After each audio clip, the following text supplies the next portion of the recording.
I was born into a very traditional family, and so I was taken to church every Sunday, and that's all I knew. I thought everybody did it. We prayed before every meal. We went to Mass every Sunday, every holy day. We were taught it was important, and it was important to volunteer in the church. My parents both did different volunteering roles, and it was kind of instilled in us at a young age to volunteer at church and help wherever you could.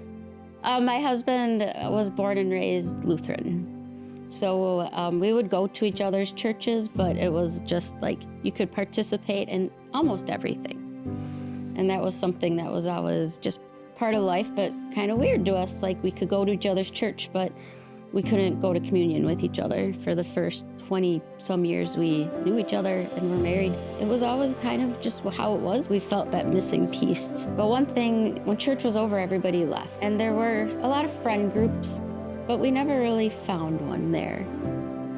I was feeling really hurt by something that was going on at my church and said, I'm not going. But I had gone on Christ Church's mission to Mexico, and I'm like, hey, I think that church in Mequon puts their services on Facebook. We watched it on TV, and Pastor Mike talked about the gatekeeping of Jesus's meal. It hit home with both of us. And a lot of tears were shed that night. The Holy Spirit sat in our living room with us that night and gently said, I have a plan.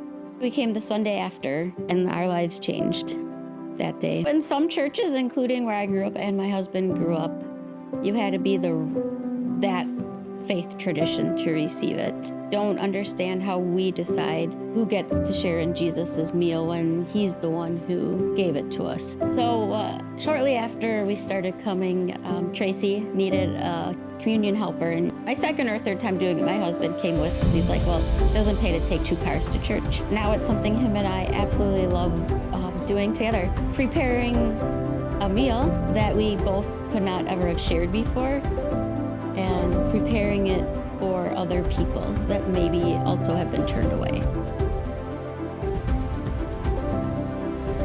Christ Church encourages those deeper friendships and relationship with each other, and we're provided with the space to gather before or after a service for a cup of coffee, a prayer, a hug. I love it. On my second mission, I met Chris Bracala. We instantly made a friendship. It was so much more than just friends. It was a very deep bond. I came home with a sister, and a few months later, I had family I had never dreamt I would find at a church. Is another family. I feel like Christ Church has just helped me develop a faith. Remember the first time I heard the song Reckless Love? He left the 99 and found me and said, all right, you're coming with me, and put me down here. My phone case is a lost sheep with Jesus chasing it. My go-to in life is feeling like Jesus himself left everybody here and said, hold on, I got somebody else that needs to be here with you, sheep. I think that's a good way to say it.